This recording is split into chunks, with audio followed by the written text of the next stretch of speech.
News Radio 700 WLW.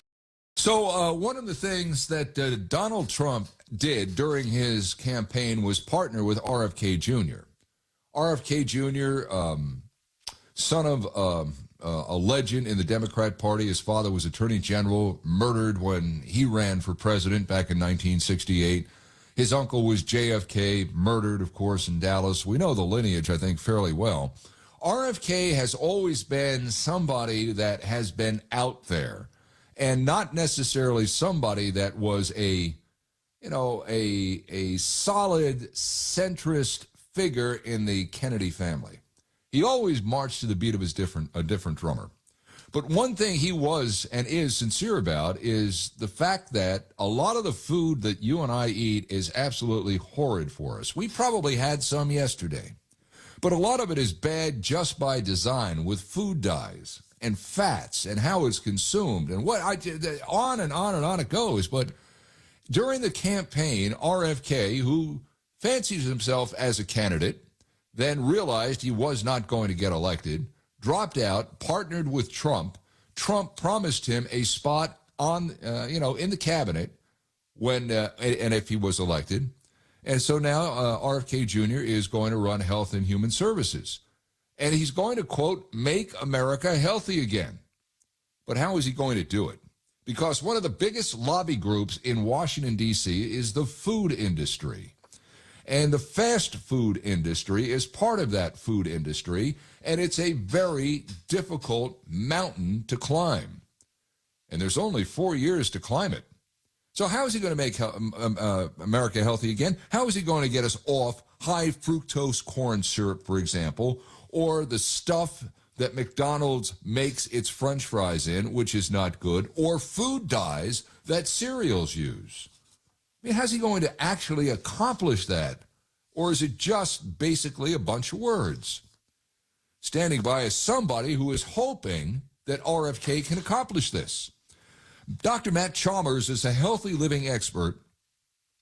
He takes, I would say, more of a holistic approach to medicine than a traditional approach to medicine, looking at the mind, body, and spirit, if you will, of his patients. But nevertheless, he is someone who is in simpatico with what RFK wants to do. And it's kind for him to give us some time on this day, kind of a holiday, but still part of the Thanksgiving Day weekend, kind enough to give us some of his time today to talk about how RFK would change McDonald's, make America healthy again, and in the process, change the president-elect's diet. Dr. Chalmers, how are you on this glorious Friday? Man, I'm fantastic. Good to be here. I'm glad you are here. Now, look, Donald Trump wants to make America healthy again. He's chosen RFK Jr. to lead that charge. We'll see if RFK gets approved by the Senate. But the bottom line is, a lot of the stuff that we do eat isn't any good for us. The problem is, a lot of the stuff that isn't any good for us tastes really good. That's the byproduct of all this, isn't it? Yeah, that's the problem. Because what we've done is we've let the food manufacturers use a lot of chemicals that are not only addictive, but they're extremely toxic for us. Put them in all our food. So now we're overeating and we're getting toxified with all sorts of different junk. I think a lot of it is we've lost in this country. I don't know if it's because of two-income families or maybe nobody getting home in time to do it. We've lost the ability to cook healthy in this country, and we default to, quote-unquote, eating out. You go to any restaurant anywhere in any city, and the places are normally jammed. And I don't know, I'm old enough to remember 30 years ago that restaurants did really well on Friday and Saturday nights and struggled the rest of the week. I think we need to go back to maybe cooking our own food. That might be the answer to a lot of these problems. You know, it's kind of funny because when I talk to people and we're like, hey, I don't want to give up my ice cream, my cakes, my cookies, my desserts. If you'll make them at home by yourself, you can have them, and they're actually really healthy for you. And they're not going to make you as fat because you can make them without the sugar. So making stuff at home is a really, really good way to not only save money, but really increase your health. Okay, let's talk about that just for a second. Artificial sweeteners, high fructose corn syrup, what's wrong with those things? So the high fructose corn syrup and the things that have what we call a glycemic effect, they raise insulin levels. Insulin levels those are what's actually causing you to store sugars as fat. And so that's what ends up happening, and that's what's making us fat, is those really high glycemic foods. Now, the non-glycemic or the caloric stuff like the aspartame and stuff like that, those synthetic ones cause a number of different problems with us chemically. They cause inflammation. They cause our bodies to kind of not understand what's going on because they're tasting sweet, but they're not getting anything on the other side of it. So those are creating all sorts of issues from inflammation, and that inflammation we're seeing tying to cancer. Yeah, I was going to say, as I recall, when all of this stuff came under public scrutiny, one of the things that people said was, or that scientists said was, is that they cause cancer in lab rats, and everybody was saying, "Well, I'm glad I'm not a lab rat." But chances are, if it's causing that in one particular, I guess, mammal or whatever, it probably could happen in the human body as well. That's the real problem with artificial sweeteners, is that over time and just in a cumulative sense, at the very least, it's going to cause inflation in the body, but it may cause something, as you mentioned, as deadly as cancer. It can. A lot of times inflammation does go that way. Now, if you're trying to make things sweeter, there's a lot of good alternatives. Stevia is one, monk fruit is one, erythritol is another, allulose. There's a number of things that you can use at home. And these are starting to become more widely available in like keto products to give us some sweet without giving us the glycemic issues. Yeah. Food dye is a big thing. RFK Jr. is on record as he really wants to get into what food dye does, and you see that in a lot of junk food. But, I found this interesting. For example, he's big on talking about Fruit Loops and the food dye that's used, yellow, blue, red dye.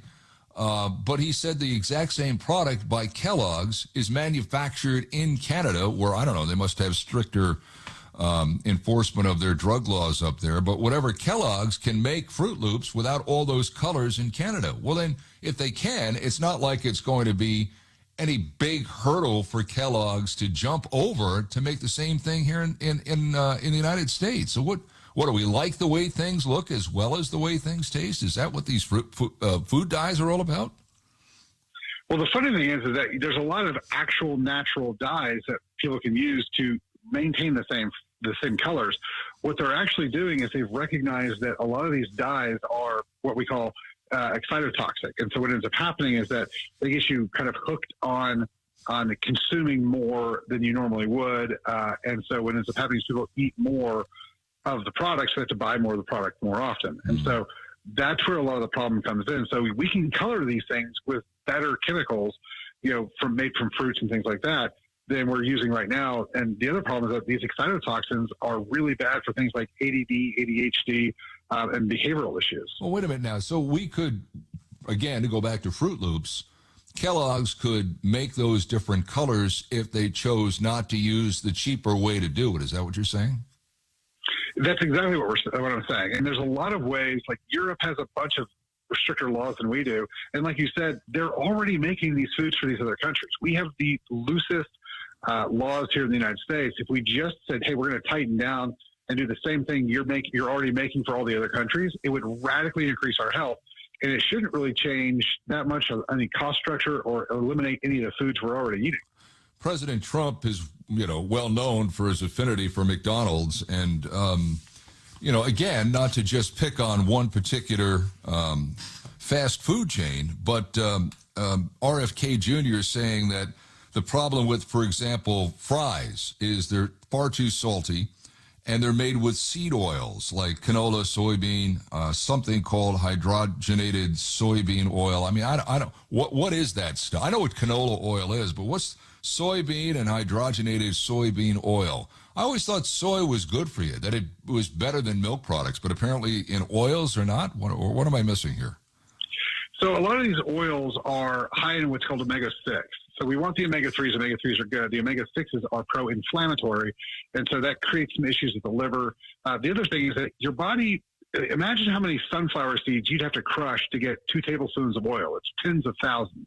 Your body would never be able to consume those normally. So we want to kind of stay away from those, especially the fake oils like the canola and stuff like that. We want to stay away from those. Now, the richer fats, the tallow, the avocado oil, the olive oil. Like these are the coconut oil. These are much, much better options for us to cook in because, one, they don't denature when they get hot, and two, they're a richer source of omega-3s, and so they're not going to create the issues with the liver or the inflammatory processes all over the body. And you can literally have French fries that are fried in tallow. They're substantially healthier for you than the ones in the vegetable oils. Okay, so tallow. Look, let's just say I'm cooking at home. Let's just say I like French fries. They're much better to cook in tallow oil. And by that, I think you mentioned one of the tallow oils is olive oil. You could do that. I mean, that's not a hard thing to do. Well, so the tallow is actually beef tallow. It comes from cows. It comes from the fat of cows. You can. It's pretty easy to fry them in that, and they taste a lot better too. So, plus because you're not heating that oil to a point where it's breaking it down, that oil is now good for you. And so the entire thing can move from very bad for you to a positive function for you. Yeah, and the other thing too, I don't drink it. I used to when I was younger. Are carbonated sodas, particularly diet sodas. I remember I liked Coke. I drank Coke.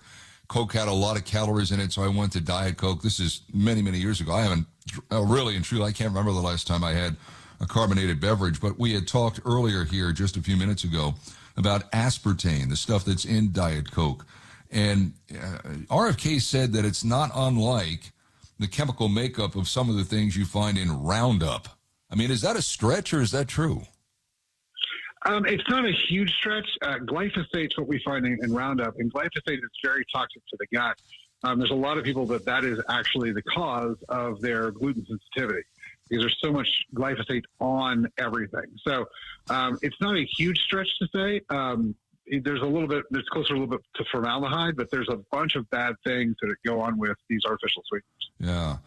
And again, RFK, who some people would look at him and say, okay, he's out there. I don't necessarily agree with everything he says. He's big on this raw milk thing, which not just him. I mean, there are a lot of people in this country right now that think raw milk, it's things that, it's milk that's not pasteurized. I mean, it sounds like it's right from the cow to right to your table.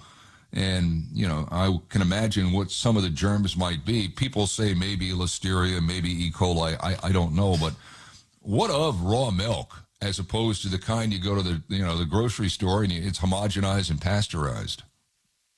Well, so we've been drinking raw milk for thousands of years. Lots of people in other countries are drinking it. We haven't only been doing pasteurization for a little while.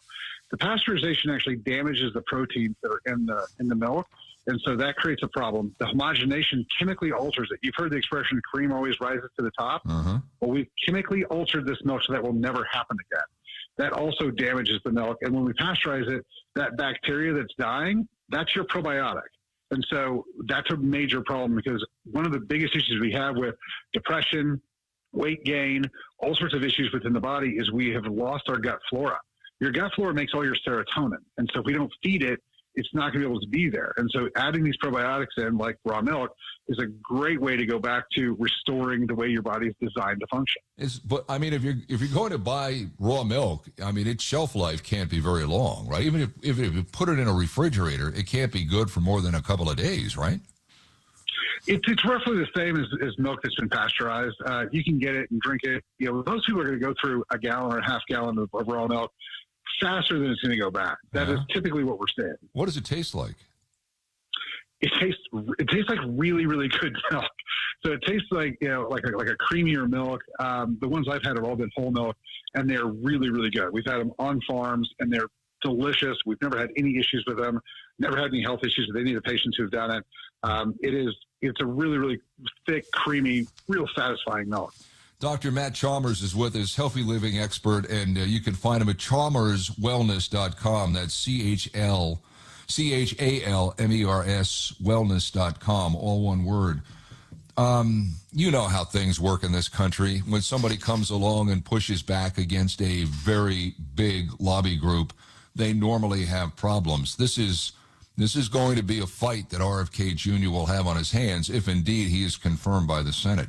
How successful do you think he'll be? I mean, in 4 years, do you think you and I, if we talk then, will be talking about McDonald's, any kind of fast food chain whose food is healthier, people consuming raw milk as opposed to pasteurized and homogenized. I mean, if that's the hope, that's great. But in reality, what kind of success do you think this guy's going to have?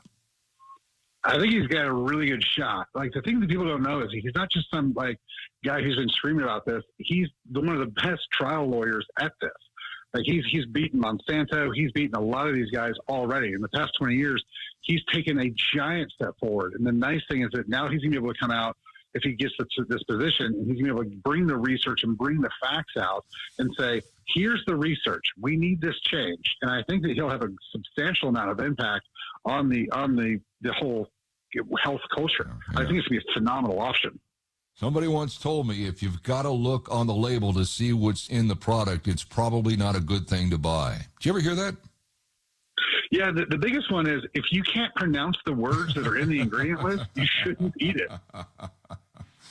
Yeah, I know. I mean, and it's amazing to me. It may be amazing to you that we are allegedly, no pun intended, the land of milk and honey, a country of great riches, a country that produces better income from people than anywhere else. And it just seems when it comes to our food, we've gotten awfully lazy and less healthy than the rest of the world. I don't understand why that is, Doctor. Maybe it's just Americans and the culture that we live in. But it would seem to me it would have to be better than what we're living in right now. There's a lot of changes that can be made that make us substantially healthier. And they're talking about taking the fluoride out of the water kind of on day one, which is a massive change, because fluoride actually competes with the thyroid for iodine, and it's responsible for a lot of, in research, clinical damage to the thyroid. So just from that one change, it'll make tremendous benefit. Dr. Matt Chalmers, great stuff. We'll see where RFK goes, if he has a chance to do this or not. But Trump wants to make America healthy again, and I think what you and I have talked about over the course of this interview is a reason why he's probably focusing on all of this. Doctor, thank you very much. I tell you to stay well, but you're a doctor, so you probably do. But hopefully we can visit again. Absolutely. Sounds good. I hope so.